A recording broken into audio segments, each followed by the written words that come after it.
Okay, good morning. We're in Hemshech Tzadik Daled, Tafresh Tzadik Daled, page 118, which corresponds to pages 1155 through 1157 in Ayin Beis that we've learned already. Yeah. So let's sum up what we're discussing here.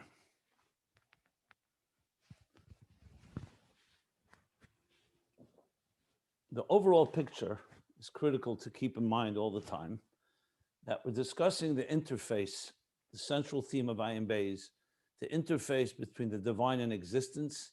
And the context we're discussing it now, it's the word called Ayin, the Ayin be'emtza, oir, that serves an interface between the creator and the creation, which creates a logical system and process of both how a creator that is beyond everything, atzmus, beyond, even beyond being beyond,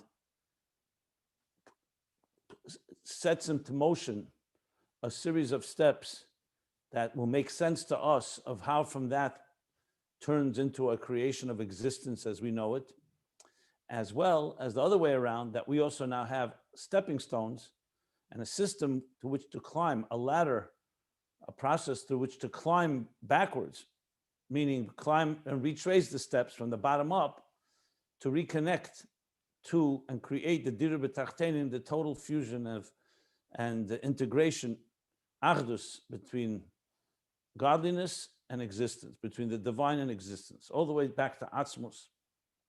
So this is the system that the whole Ayin Beis addresses. All of Chassidus really addresses, but specifically Ayin Beis. And here we're discussing the Ayin, this level called Ayin. And the interesting name for it is Ayin, as we discussed, as we learned at length, that it divides into two parts. One, an Ayin, like at every interface, an Ayin that reflects and represents more the expression of the divine essence of the Yesh Amiti. That's the Ayin of the Yesh Amiti, Ein Sof. And we learn, and the second Ayin is the Ayin that relates to existence. It's also divine energy, but it's divine energy as it already manifests and is tailored and relates more to existence, the Ayin of the Yesh HaNivra. And we learned three different ways of understanding this Ayin, whether Lifnei Tzimtzum or Lifnei Tzimtzum and after the Tzimtzum, or both after the Tzimtzum, either completely on a high level or Seva v'Mamala, or both in Mamala in Er Pnimi. All this is relevant because the interface means that on every level you have these two levels of Ayin. And we also learned that Ayin has a different meaning from the perspective above.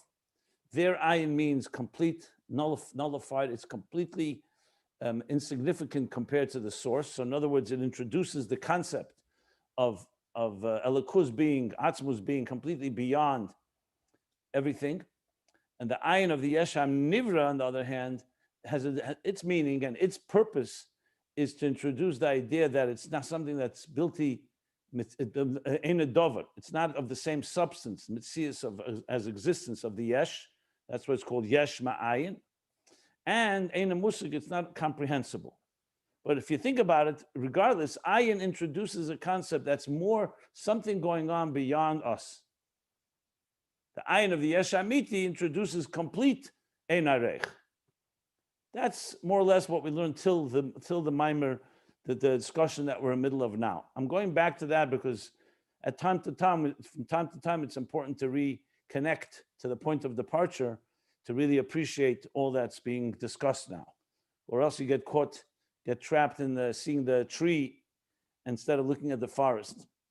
So we want to see the forest from the trees. So that's why it's important to go back to the bigger picture.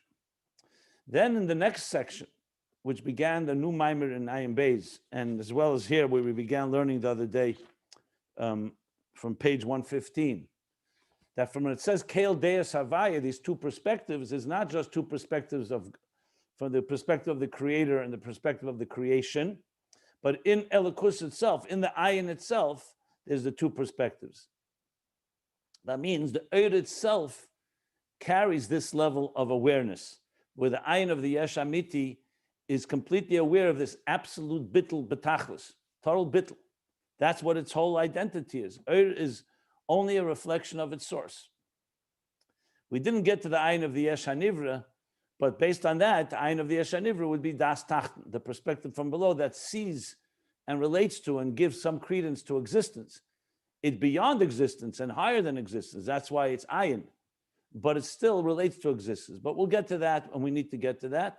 Right now, we're talking about the Ayin of the Yesh HaMiti, and the point is that there is it's defined by bittul, by a type of selflessness, which is a key word here, because remember, to transform the Yesh of the Nivra, Yesh HaNivra, the creation itself, to transform it into becoming a keli, a container, a channel, an environment to be able to be a dir b'tachtenim, bittul is going to be critical. Because the Yesh, by definition, is the opposite of bittul. That's what Yesh means. Yesh means I exist. Bittul means, no, you exist because something puts you here. And there's something greater than you. And there's something that's so great that completely nullifies you. So bittul is what Ur introduces. Now, in this bittul, we learned that there's levels of bittul. And specifically, he didn't say the number 4, but Ayin Beis is going to enumerate 4 levels of bittul of Ur. In Tzadik Daled, he never finished the Hemshech, so we only get to 3, the first 3. But nevertheless, we're in the middle of number 1. What's number 1? The first level of bittul is heder tfisas mokim. That when you're in the presence of something greater than yourself, and you feel it and you sense it, you become nullified. That is the first element, the first bittul that he explains in Ur. Ur personifies that. Why? Because Ur does not have any identity of its own. It's the opposite of Yesh. The Yesh, if you really want to appreciate Ur, you have to look at the Yesh. The Yesh is the exact opposite. The Yesh indicates, doesn't have any sense of a source, to the point the Yesh could even say, Aniva Afseid, I'm the only source, I created myself. I exist on my own, I don't need anything. That's what defines a Yesh. That's what God created. That means Yesh Ma'ayin. He created a chiddush, something that's not reflecting godliness, ostensibly. And it needs Aveda to change that attitude and perspective, which is exactly what means Dira b'tachtenim. The Alter Rebbe says in chapter 36 in Tanya, what means tachtenim? Not tachtenim in space, the lowest level, the lowest floor of a big building. It means the lowest in the divine revelation, that there's no revelation, it's completely concealed. That means tachtenim. Elyonim means where godliness is revealed. Tachtenim means where godliness is concealed, to the point as he goes through all the steps there. Cheshech, kafel, mechupla, a double darkness. Mole klippas v'sitra achra. It's filled with all klippas and sitra achra, the negative side, to the point that they can cry out, Aniva Afsiate, I and nothing else. The exact opposite antithesis of Eined Mulvade. Eined Mulvade, the truth is there's nothing but God. Elikuz b'pshitus. And here you have an existence that cries the exact opposite. Ur is the exact opposite of existence. Ur cries out, Eined Mulvade, there's nothing but God. That's what Ur is. It's a reflection of the divine. So this is called, what he called Heder Tfisas Mokim. But then a question arose. And with all the comparisons, Keser is dark compared to a higher level. Ilisa'il is the Kav. Kol Nohoirayin, Mischashayin, Kamei. All the lights get darkened. As he explained, which of course the example of the candle, the flame of the candle in light of the sun. Chacham Kotten, in the presence of a Chacham Gadol. All this comes to explain the idea of a light that is nullified in the presence of something greater than it. In this case, because the Ur is margish, because it's dovuk, it's connected with, and it feels its source, therefore, which is Atzmusei is Baruch, therefore it is in a state of ayin, to utter ayin, bittul. Ein a tefes mokim, in this meaning, that it doesn't have any sense of self or value or significance. All it is a reflection of its source. But then arose the question, which on page 117, the question is, this concept of bittul, of tfisas mokim, heder tfisas mokim, apparently is only in the world, not apparently, it is only in the world of Giluim. where one gilui senses a higher gilui and therefore gets nullified by it. And that's why it's only when it feels its source. That's all gilui. When you talk about atzmus, atzmus is beyond the concept of gilui altogether. So how could you speak about hetet tfisas mokim? You could say the air is completely nullified, but you can't speak in context of tfisas mokim like, okay, in the presence of a greater light, I am nullified.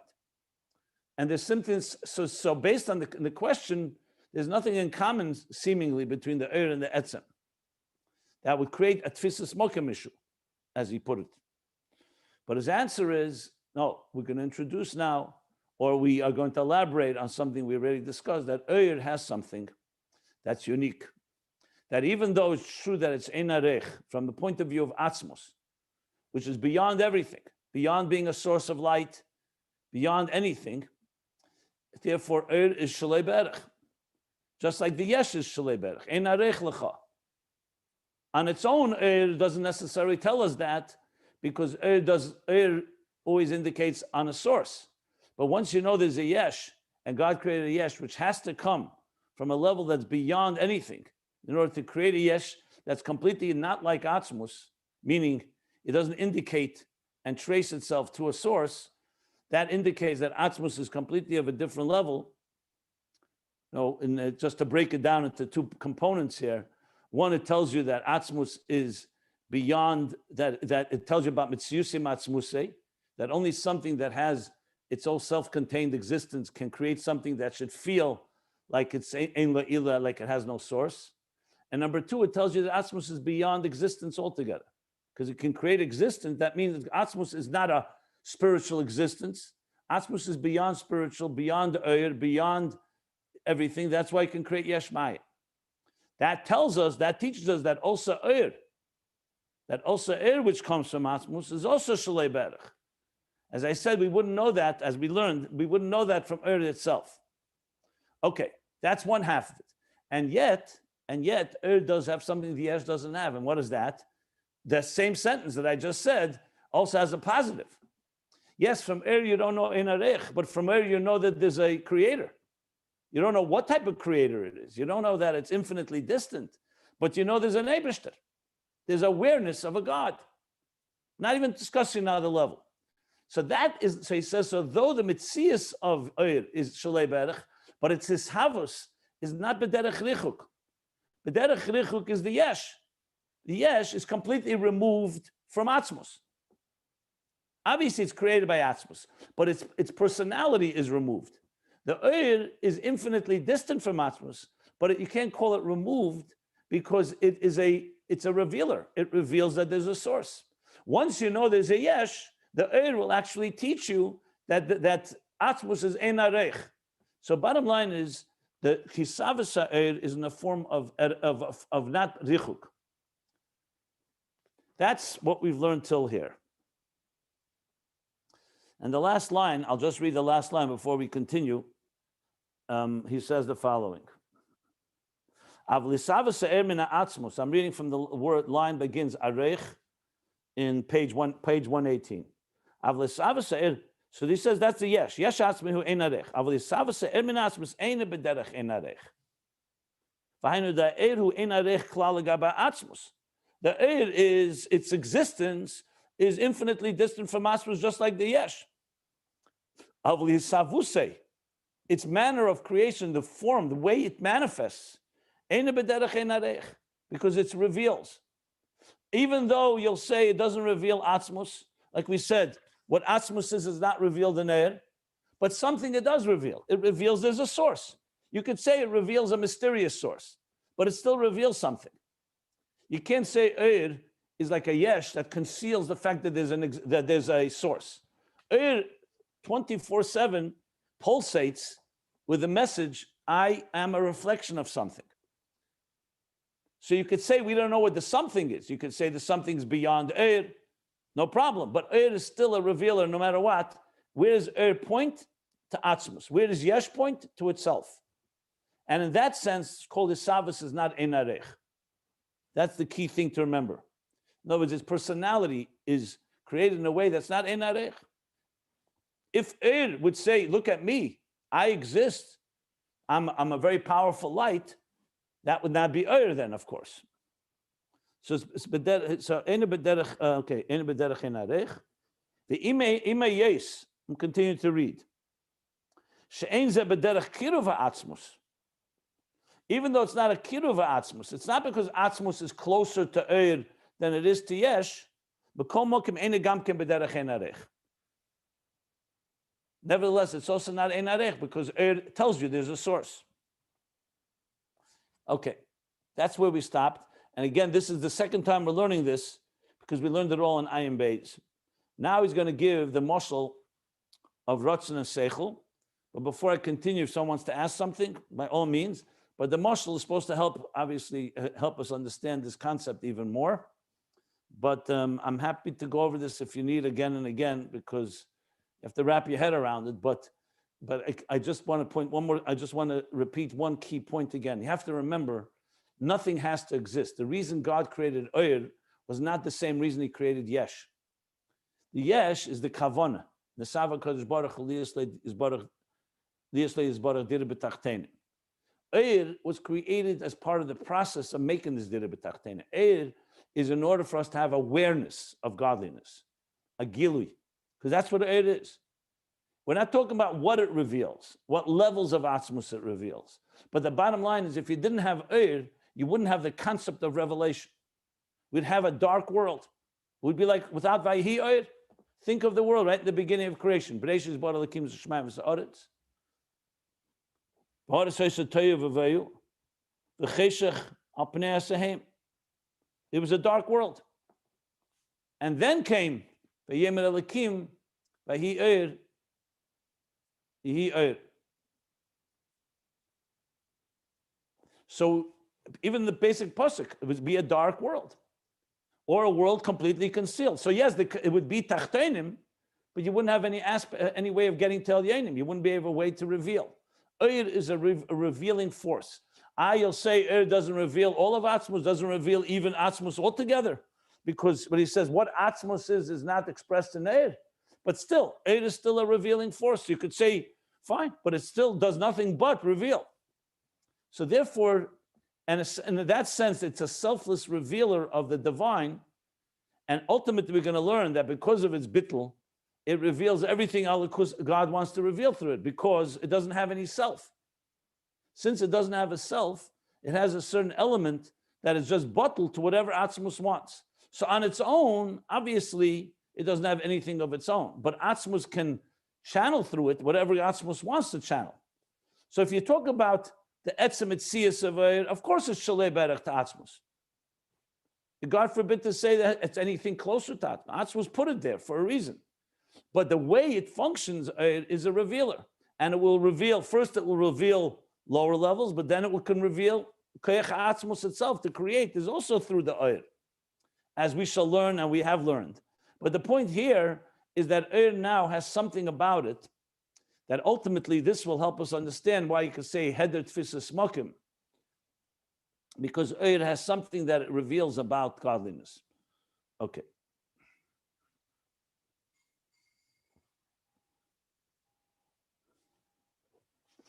So let's continue. We'll go now to Ratzon and Seichel. Here we're going to have some things we learned in Ayin Beis with a nice chunk of additions from the Reb Frierdiker Rebbe, where he takes it further and explains it further.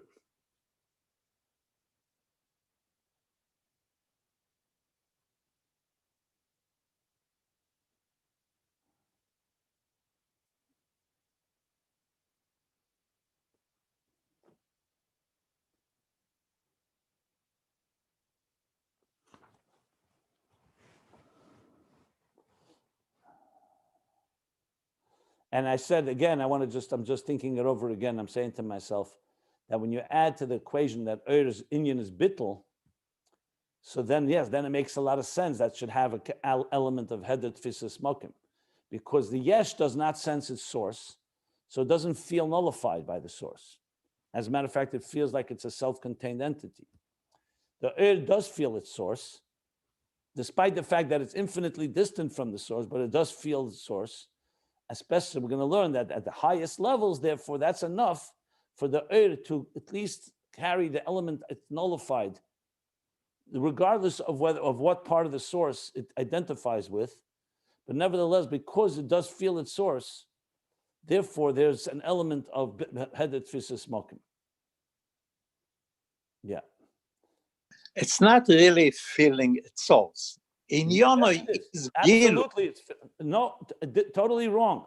Oir is only feels its source. It doesn't have anything but feeling its source. You're saying the source can be infinitely distant from Oir, but doesn't mean it doesn't feel its source.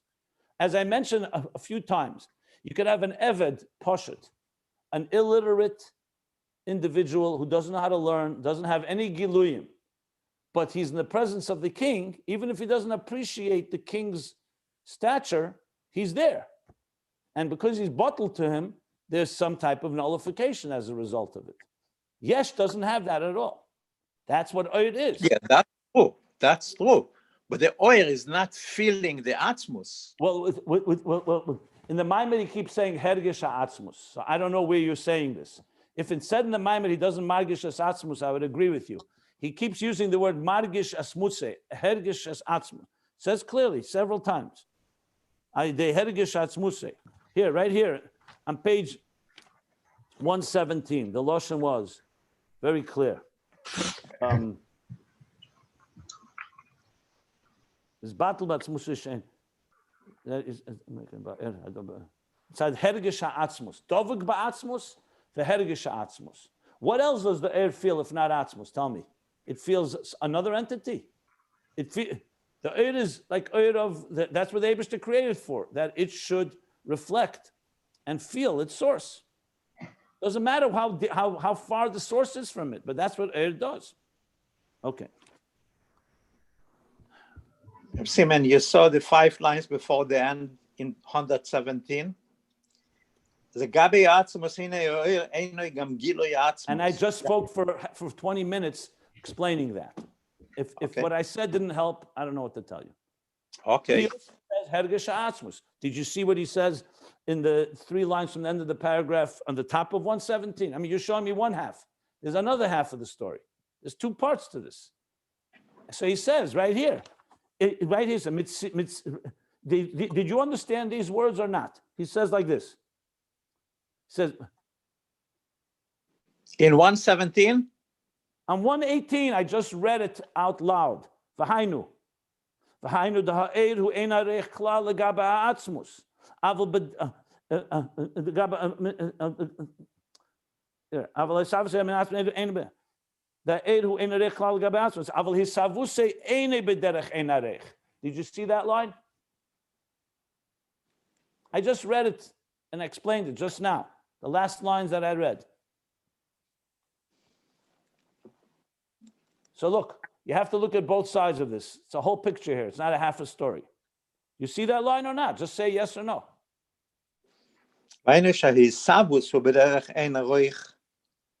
Okay, and I just explained it at length.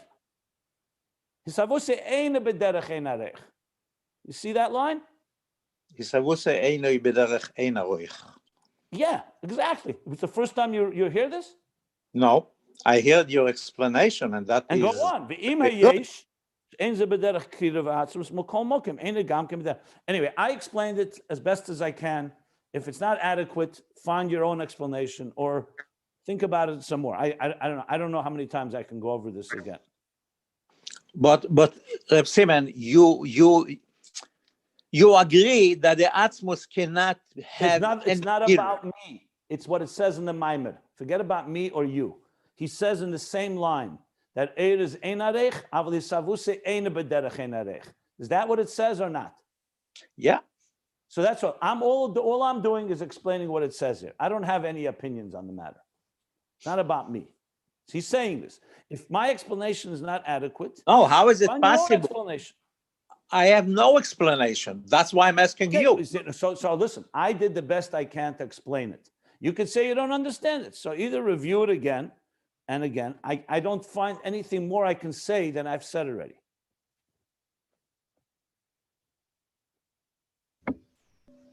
That's all I can say. What can I tell you?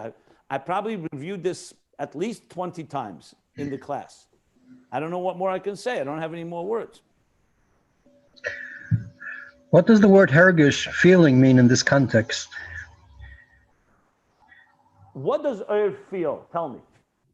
What do you mean by feel? How do we use the word feel when we're talking about something?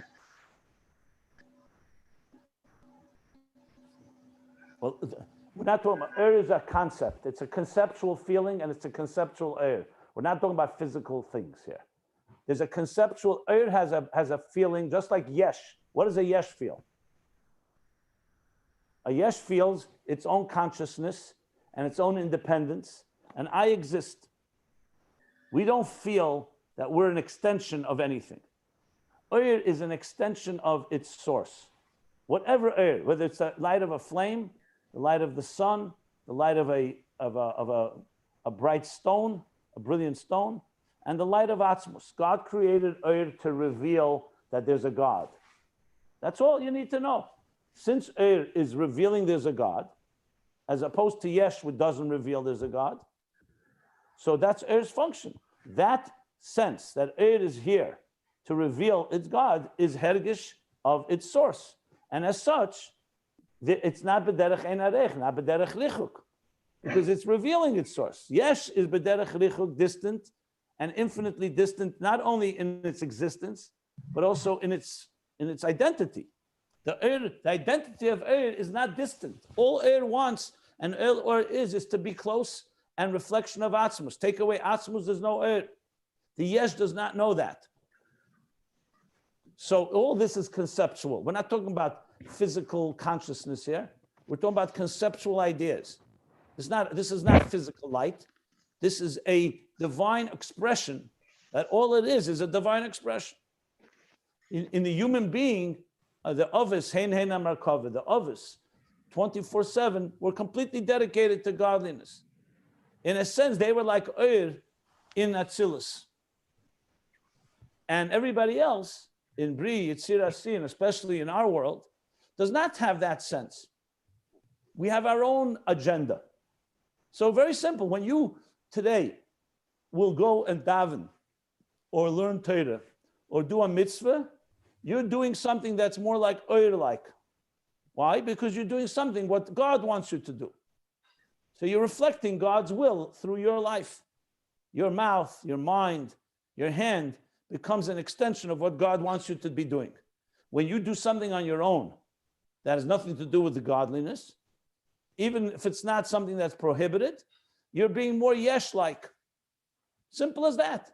So when you do a mitzvah, that means that you know what atzmus is in every level? No, but you're completely bottled at that moment to what God wants. That's what Eir is. Eir's whole presence is revealing godliness. The fact that atzmus is beyond Eir does not change the fact that Eir reveals. Eir still reveals that there's a God. What type of God? That's what we need to go through. Ein arech lecha comes from the Yesh, will teach us about mitzusim atzmusei, etc., etc. But Eir is bittul, and bittul has that quality that it is not about itself, but it's about its source. Or is it from shliach? Yeah. I just have a hard time understanding using the word feeling conceptually. Well, It's a worldview. do you understand what conceptual means? Maybe you have to start working what conceptual means. Conceptual means it's something you're not going to be able to tangibly relate to. So, is it like a feeling of love?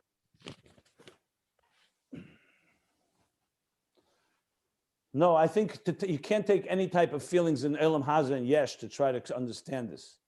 It's bittul. It's a feeling of the source, not of love. It's a feeling of something not you, something beyond you. The closest thing you can maybe see is a sense of awe of something that's beyond you.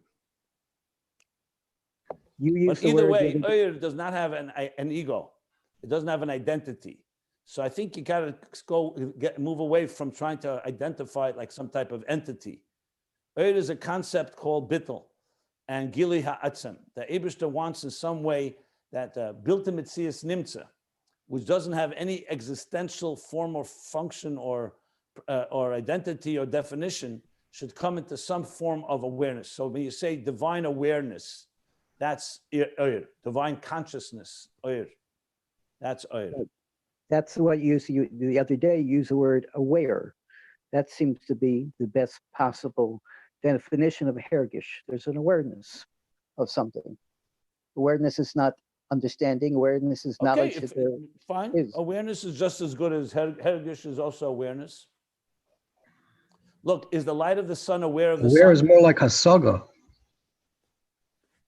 No. How do you know what hasag is? Maybe hasag is aware. Maybe it's not. You make it sound like hasag is intellectual. Who says hasag is? I mean, anyway, use whatever word you like. I'm explaining the concept. Is the light of the sun aware of the sun? Of course, because it doesn't exist otherwise. Okay, so why can't you just say the same conceptual awareness of the light of the sun is the same as the awareness of the light of the Ein Sof? It ain't sof. Does sunlight feel the sun? Yes. If it would be, yes, of course it does. It's not a entity that has 5 senses. But right, I understand. It doesn't have feelings. It doesn't have 5 senses, exactly. But in some conceptual way, it feels its sun because that's all it is. It's identity. Right. It's conceptual. This is not physical. It's conceptual. That's why I use the word conceptual. Okay, but this is a very however the sunlight experiences sun, Ein Sof experiences Atzmos. Let's put it that way. Okay. In the revealing element of it. Since it's so distant, it's very hard to put your finger on. It takes a lot of work to make it a reality. Well, that's why it's a conceptual thing. That's why you need to have, you understand, like conceptual time, conceptual space. These are not actual tangible experiences.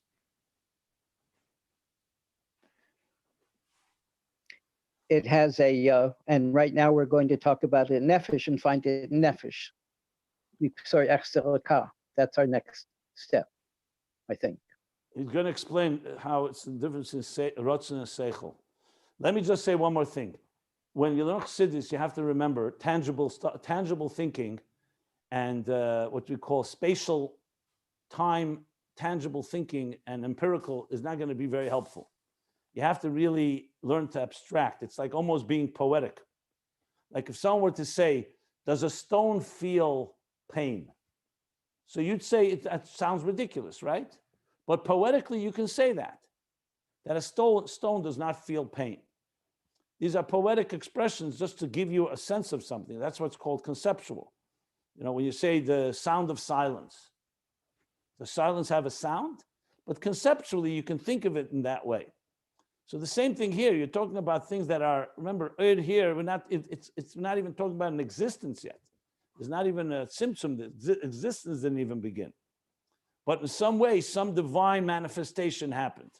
Field of energy, I've called it, or other forms of revelation. So essentially, what you're really trying to understand, which is why it's so complex, is what Atzmos is. Once you have some sense of Atzmos and Oyer, because Atzmos and Oyer here are the 2 key elements here. That we're talking about Atzmos being the core essence of something. And in this case, we've learned that it's beyond anything because it's Metzias Atzmusei and built in Metzias Nimtza, all of that. And then there's a thing called which means it's a Metzias Nimtza, something exists. So when you say, for example, God exists, just that very expression, God exists. Tell me, is that Atzmos or is that when you say God exists? So anyone wants to volunteer? Tell me what God, when you say God exists, an expression we use all the time. God exists. What is that? Or Atzmos? It's oil. We don't Correct. differentiate. Because if you talked about Atzmos, you cannot say the word exists. Because when we say exists, it means like we exist. I exist and so you could say God exists. When you talk about Atzmos, you can't say God exists. You can say God does not exist. Built in Metzias Nimtza. He exists like nothing else that we know exists. because his type of existence is completely other than us. Now, if you only had that God, so to speak, I mean, I should rephrase, I don't mean that God as two gods, God forbid. If you only had that dimension of built mitzias nimtza, what do you think would be? This existence as we know it would not be able to exist. Now, obviously, kol yachol, God can do anything. I've always said that. But we're talking about in a way that we can talk about it with seichel and that would make sense to us. So if built mitzias nimtza was the only thing, atzmus in built mitzias nimtza mode, nothing else exists because nothing is built mitzias nimtza except atzmus. So, but Eibishter wanted there to be an existence like ours, a mitzias nimtza. So he created a reality of divine consciousness. Now you could say God exists. That's Oyer. So yes, God exists compared to built mitzias nimtza, shalei be'erech, like he says, it's bein arech. Because built mitzias nimtza is even removed from the statement God exists. Because completely of a different reality that we can't even identify. But then we wouldn't have any relationship altogether. But the Eibishter wants a relationship in Giluyim. So basically he created Giluyim. And Giluyim also captures something that Atzmus wants. And Giluyim, in the broad sense of it, that's called Oyer. The idea of conscious, aware, God exists. Now you could say God exists. Then you could say, is God exist the full picture? You say no, because God exists is already a statement in existential reality. If you really want to know, go to the Yesh and it will teach you that Atzmus is really beyond saying God exists. It's Mitziusim Atzmusei and built to Mitzias Nimtza, etc., etc., etc. But somewhere there has to be a place where non-existential existence, built to Mitzias Nimtza, meets existence. And where that is, Oyer. Oyer is the place it meets, and it makes total sense because Oyer is bottle. Because of its bittul, it doesn't have any sense of self. It can be a selfless, transparent channel between built to Mitzias Nimtza and Mitzias Nimtza. So in that sense, Oyer is a Mitzias Nimtza, but it doesn't have anything about it except whatever its source, Atzmos, is. Doesn't have. Its Mitzias Nimtza is not a separate Mitzias Nimtza. Yesh is a Mitzias Nimtza, but it's a Yesh. That's why its Isavus is also B'derech Ein Arech. Oyer is Ein Arech because everything's beyond Atzmos. But its existence is B'derech, not B'derech Lichuk, B'derech Ein Arech, because it reveals the idea of a God. Now you could say, okay, now that we know that God is a Mitzias Nimtza, now we come to learn that really God is beyond Oyer too and beyond everything. He's a built Mitzias Nimtza. But that too is an awareness. Even the awareness of built Mitzias Nimtza is an awareness. It's just an awareness b'derech shlila. We don't know what it is, but it's still, we're talking about it. The mere fact that we talk about it means that a Mitzias Nimtza can talk about a built Mitzias Nimtza, which is only possible because Oyer is there. Because Oyer is essentially the carrier or the channel or the interface that's utterly bottle. In this case, we're talking about a bittul of hedet tfisas makom. So Oyer has something, which we may not fully understand what, because we're not Oyer, but Oyer has something that tells us about its source. The question is how much it tells us. And then we grow. We grow first by knowing, for example, when we say the famous machlekes between Maharal, the Rambam and the Maharal Miprag, does Eibishter have deya? Can you say God knows? Or is he beyond knowledge? Because on one hand it says, Hu Hamada, Hu Yedeya, Hu Yedua. Hu Hamaskil, Hu Hasechel, Hu Hamaskil, Hu Hamuskil. He's brought in Perek Daled and Tanya. The Rambam says that. Comes the Maharal and says, what do you mean Hu Hamada? The Eibishter is less Mashavat Fisa Beklal. Chakim v'lei b'chachmi yediyah. He's not, Eibishter can be defined by structural elements, even knowledge and chachma. Comes Chassidus rather in Perek Beis and Tanya, the Hagah. And 4 different places in Tanya, the Alter Rebbe says the same similar idea. That the Rambam is correct in Atzilus. But Kvar Heidu le'chachmei HaKabbalah in Atzilus. And even the Arizal agrees. When you're talking Eris and Kalim. But if you're talking higher than Atzilus, or higher than the Tzimtzum, or however you go high, then of course the Eibishter is beyond. So that question is the Eibishter Yudea? Does he have Chachma Bina Das, or he doesn't have Chachma Bina Das? So what do we answer? We answer both. there's a level with Eibishter, just like the same question you could ask. Nivra Adam b'tzalmeinu kid musenu. Tzelem udmus. The Eibishter has a tzelem udmus. Chas v'sholem. Second of the 10 commandments. You shouldn't make third of the 10 commandments. You don't make a pesel. You can't make a tzelem udmus. That ironic question of the philosopher said, where's the only place in the Torah that the Eibishter defies his own commandment? When he created a human being, but tzelem udmus. You're not allowed to create anything but tavnis or dmus of the Eibishter. And then it says in Yecheskel, right? What does it say? Loi adam hu v'loi dmus mara adam.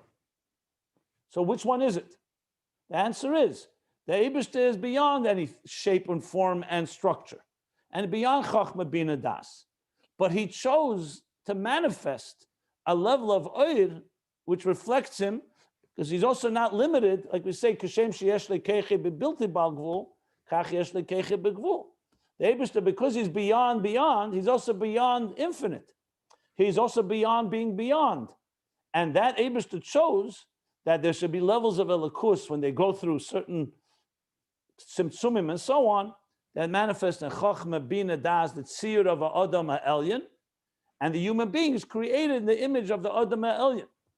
But still, the Adam HaElyon, we learned in the beginning of Ayin Beis, Adam HaElyon, even the Shiur is also ultimately connects the 10 spheres, as we learned at length, since there's Eiris and Kalim, and the Eir, even according to the opinion that the Eir has some type of structure, it's still a reflection of divine. So even Eir Ein Sof, like we learned at length, the Eir HaGvul is also one of the infinite possibilities of the artist. So it's also manifesting Elikus. And our Avodah is to connect the Gvul of our structure, Mitzias Nimtza, to the Gvul of Atzilus, which connects it to the Bli Gvul of Atzilus, all the way to the Gvul and Bli Gvul Lifnei Atzimtzum, all the way to Atzmus, which is beyond both. So if you want the whole picture, that's somewhat of a summary of it. So bottom line is, Eir is a reflection of the divine. In Eir itself, there's going to be levels, which is part of what we're learning here. So all this is the big picture. Maybe this is what needed to understand the whole thing instead of focusing on one detail. It's the whole picture. So at the end of the day, Eir is a revealer of Elikus, not a concealer. What does it reveal? It reveals whatever God wants it to reveal. Eir HaChachma reveals Chachma. Eir of Lifnei Atzimtzum reveals all of divine consciousness and Mitzias Nimtza.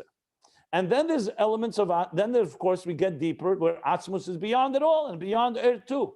But to suddenly dismiss Eir as being a revealer would destroy the whole purpose of existence, because then we can't go anywhere.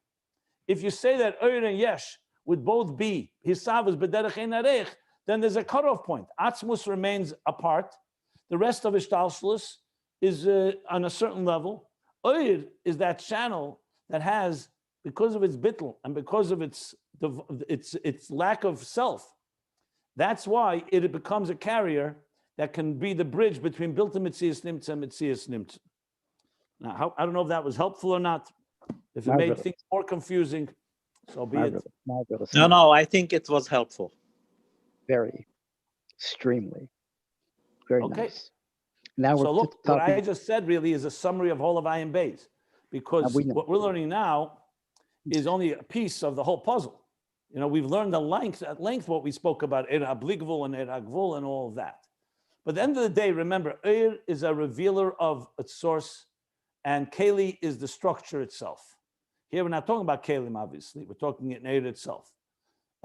Now, does a Keli reveal something that Eir doesn't reveal? Absolutely. And does the Yesh reveal something? For sure, the Ein Arech.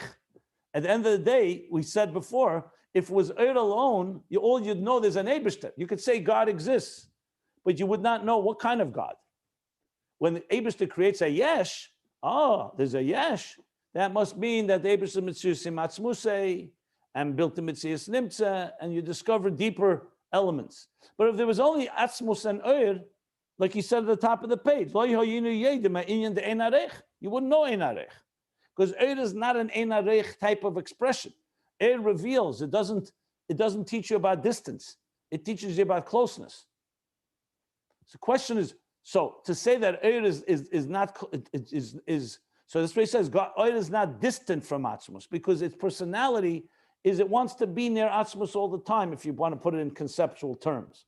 Yesh is the opposite of that. So Eir is actually the savior without Eir. That's why Torah is called Torah Eir, by the way. Why is it called Torah Eir? Because that's what Torah is. It reveals God's Ratzon and Chachma, the Tzeinim v'Chachmosei. So someone will ask a question, what do you mean? Atzmus is beyond Ratzon and Chachma. Atzmus is beyond Torah. So how could you say Torah Eir? Because the bottom line is it does reveal what God wants of us. Torah and mitzvahs. The fact that there's more to God, more to Atzmus and beyond, doesn't take away that Torah doesn't reveal what he reveals. And then actually you come to understand and reveal deeper things. To the point, that you come to understand about Atzmus, that you come to appreciate an Atzmus that's beyond Oir. Yeah. Another great analogy is taking a plane or even a cube and extending each of them infinitely, and then you compare that to a line which is extended infinitely. They're both infinite, but you see the awesomeness of the cube extended infinitely compared to the line. That's the way I like to look at it. What are you comparing that to? To Or and Atmos. Atzmus is not defined as infinite. It's defined as containing as everything. It's defined in some ways as everything, or everything is the Abish is everything. So, and in turn, spatially, if you have an infinite cube in each direction, it's everything. It's flattening the whole thing compared to what it is, but it's a good analogy. Okay, if it works for you, good.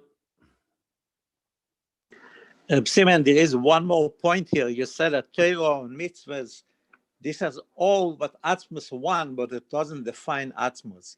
But Nisave HaKadosh Baruch Hu, this is defining Atmos. No, Nisave HaKadosh Baruch Hu does not define Atmos either. It doesn't say anywhere that. No. Nisave HaKadosh Baruch Hu is that Atmos has a taiva, but it does not define Atmos. Why? Why would you say that? Nothing defines Atmos. No, it's not defining, you're right, but it tells us that this is the core of Atmos. You see, Atam Leikim, Torah mitzvahs araisa v'kudsha b'richu kul echad. Why is Torah mitzvahs not one with the Eibishter, and Tachtenim is more about Atmos than Torah mitzvahs? Tachtenim is only to serve the purpose that and we are his core. Atmos. I'm not sure what you're saying. Nothing defines Atmos, not Tachtenim. Nothing can define Atmos. Atmos is beyond definition. The question now is, what does Atmos want? And how do we relate to what he wants? Nothing defines Atmos. You're not going to have a definition of Atmos anyway. But Mitzias Milta Mitzias Nimtza is, even that's not a definition. It's just a way of understanding something that's completely beyond existence. Right, but Nisave is something. No, I just told you. Where does it say Nisave defines Atmos? Nisave Kodesh No, it's not defining, but this is the core of Atmos. No, I would. Who says that? And Torah mitzvahs is not the core of Atmos. This is this part of Nisave. One second. Where did you see that? What's that? Torah mitzvah. Who says that you're saying Nisave comes before Torah mitzvahs? No, this is part of the Nisave. I'm not sure what you're trying to say right now. I'm trying to say that even though that there is no way to define Atmos, but the whole, we cannot say it, but the core of Atmos, which we don't know what it is Dira B'Tachtenim. And does Atmos have anything besides the Sava Dira B'Tachtenim? This is his I asked you, does Atmos have anything else besides Nisava Kodesh Baruch Hu Dira B'Tachtenim? The answer is absolutely yes. So it's also no. It does not define the core. No. I never saw anything that says that. You cannot ask that he is having anything. This is our language. Well, what you're saying, I never heard. And as a matter of fact, I would consider it to be a little. I'm asking. That's no, it's not correct. It doesn't say such a thing anywhere. It says that in Atmos had Nisava, but Atmuse, but it doesn't say it defines Atmos. No. You know, like osmosis is a border, but it doesn't define it. I don't Right, know. exactly. It seems to me that Nisave is more than Atmos is Abere. I don't know. You're asking, I just told you, I can, what you're saying to me is almost borders on kfir even. But I would not say something like that. You show me a source which says something like that. I think You're asking me if you the whole look, you're whole entitled to your purpose. opinion. You're asking me. I'm telling No, you what I think. I'm asking you. The whole purpose of everything of For the creation fourth, is. you keep saying that. Listen, you're entitled to your opinion, but I don't believe. I don't have an I've never opinion. seen I don't anything know. like that. It doesn't make sense to me, and it goes against everything I've learned. Against? Yeah, to say that the core of Atzmus is in the Sava, no. You could say Nesava is rooted in Atzmus, but you can't say that defines the core of Atzmus. No.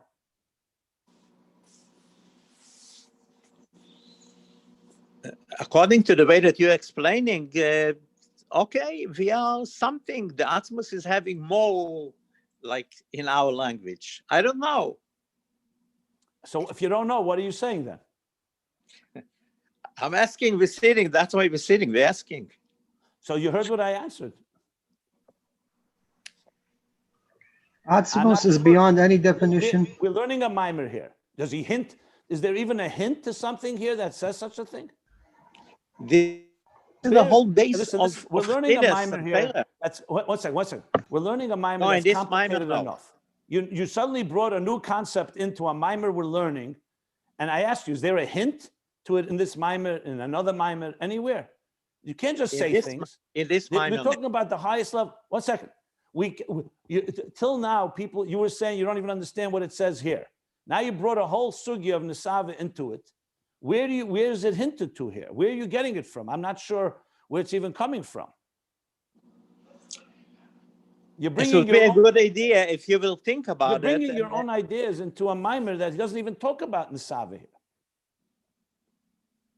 So where are you taking what you're saying from? Your own thoughts? You saw it in a mimer and a sikha? Tell me. Because this is the base of everything. I asked you, is there a source for what you just said in this mimer or any mimer? I'm asking a question. I don't know. In this mimer, I think no, but I don't know. So you know what? Why don't you look it up? Let's do this in a Torah-dika way. Look it up. If you can find a source to what you're saying, we'll address it. Right now, it's your own. Maybe it's your own idea that really is. It needs to be thought through properly.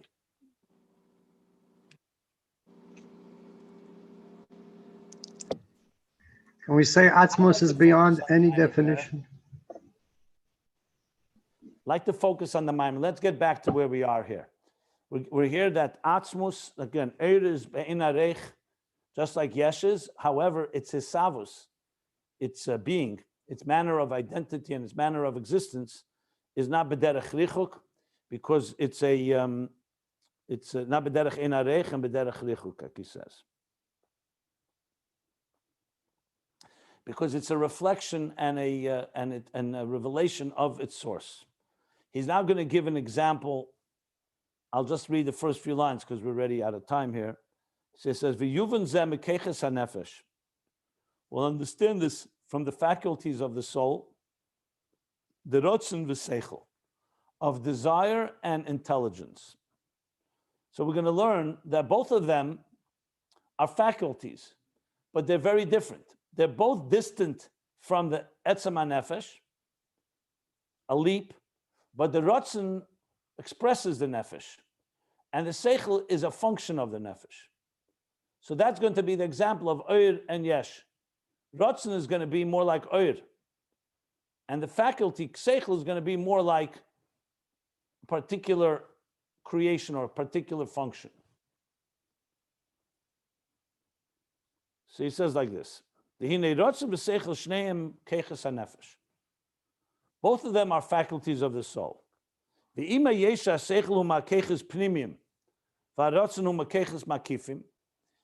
though seichel is the keches pnimium, which means internal and localized faculties. So we have 10 keches pnimium. Chachma, Bina, Das, Chesed, Gvur, Tiferes, Netzach, Hod, Yesod, Malchus. Each of them Just like the vision is in the eye, Chochma Bina Das is in the right, left, and center brain. Chesed Gvur Teferes is in the heart. They each have a localized air inside of a keli. That's called Keiches Pnimim.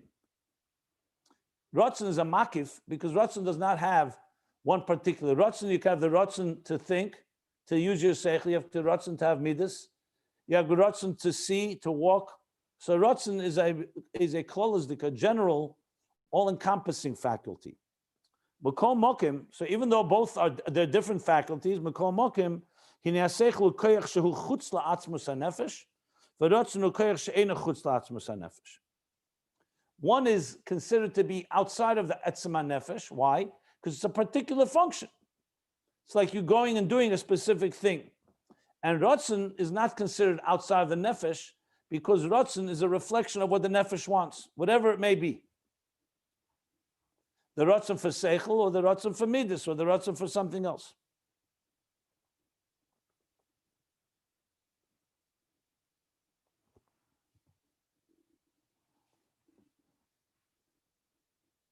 Now the Frierdiker Rebbe explains what this is the not saying Ayin Beis. Should we? Yeah, I'll read a few more lines. Shari kol inyan ha-seichel, the whole concept of seichel, the whole idea of seichel, of intelligence, hu ha-skola v'havona b'dover shehu chutz la-nefesh. The askola, v'havona, the concept, and the havona and the understanding is something that is outside of the nefesh. Because when you want to understand something, whatever it may be, learning Torah, or lahavla learning mathematics, or any chokhmah, intelligence, the business skills, all of that is chutz ma'atzmus ha-nefesh. You're going to understand something that's not about it's not the core nefesh is coming to understand something it does not yet know. But kol inyan ha-ratzon, on the other hand, the whole inyan of ratzon, hu atiyas ha-nefesh v'amshachosei, is the inclination of the nefesh, of the spirit, and amshachosei, and being drawn le'esei hadover shu reitzeh bei, to that thing that he wants, that he desires. So here they have the difference. Seichel is like going out to understand something. So it's like a function outside of you. Ratzon is a instrument of the nefesh to achieve something, to fulfill its desire. And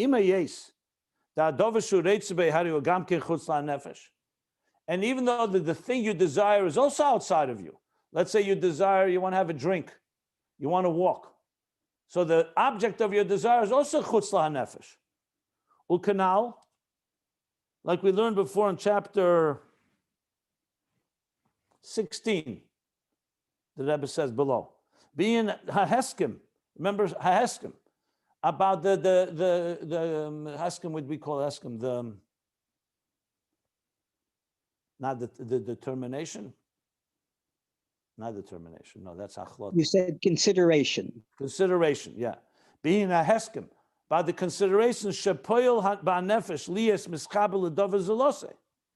Remember when we spoke about Ratzon lifnei tzimtzum in the levels of the first thing is a heskim, that there's the consideration that shepoil ba'nefesh, that causes the inner soul to connect, to attach itself to something outside of you.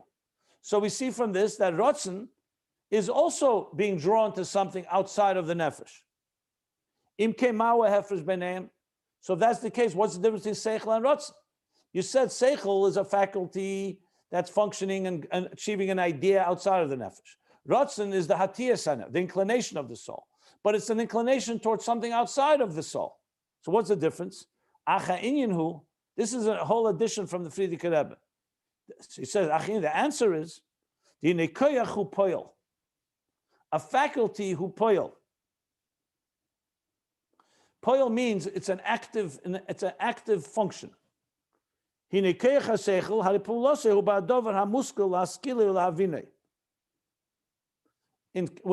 koyach haseichel, what is the poil of koyach haseichel? the activity of the action of koyach. It's the pu'ula, the activity, b'hadover hamuskel, in the idea that you're conceiving, la'askile, to conceive it, la'avine, to understand it. The koyach haratzon pu'ula say, the pu'ula of koyach haratzon, however, the function of koyach haratzon ba'nefesh, li'asneitiv v'nimshech lahadover shu reitzeh bei. By ratzon the koyach, its function, the function of the koyach, poel also means function, is to be inclined and to be drawn to the thing that he desires. So what's his answer? His answer is that we're not talking about the object of desire. We're talking about the koyach itself. The koyach of seichel is in order to understand an idea. The koyach of ratzon is to express the soul. The expression of the soul is to get something outside of you. That's already the object of the desire. It's the object of the koyach. It's not the actual koyach itself. Ratzon, his interest is only to express what and the inclination and the being drawn to what the nefesh wants.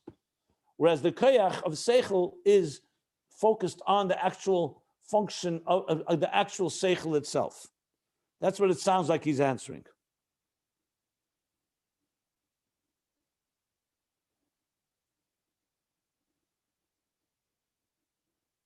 Okay, so we'll stop here. We'll stop here, middle of page 118.